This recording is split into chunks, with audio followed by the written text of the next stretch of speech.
published, 1701 EDT, the 23rd of April 2018, updated, 558 EDT, the 24th of April 2018. Once again Blair is conspicuous by his absence and remains plain Mr Blair 11 years after leaving office. Another royal snub for Tony Blair.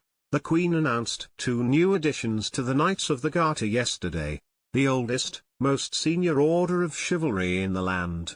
Former PMs have always been included, but once again Blair is conspicuous by his absence and remains plain Mr Blair 11 years after leaving office rather than Sir Tony.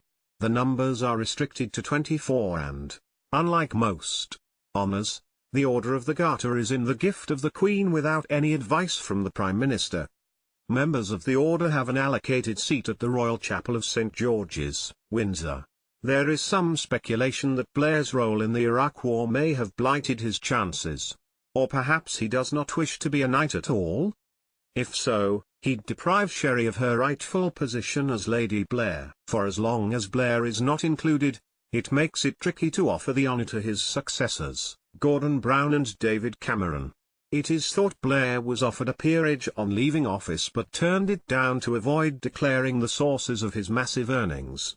The Queen announced 2 new additions to the Knights of the Garter yesterday. Lady Thatcher, who, like Blair, won 3 general elections in a row, was awarded the Garter 5 years after leaving office in 1995. Sir John Major, who only won 1 election, is also a member of the Order.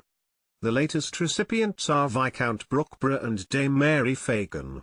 Dame Mary served as Lord Lieutenant of Hampshire between 1994 and 2014 and was also Chancellor of the University of Winchester from 2006 until 2014. Viscount Brookborough has served as personal Lord-in-Waiting to the Queen since 1997 and has been Lord Lieutenant of Company for Manor since 2012. Only 22 of the 24 garters have been filled, meaning there are still 2 vacancies. There's always next year, Tony.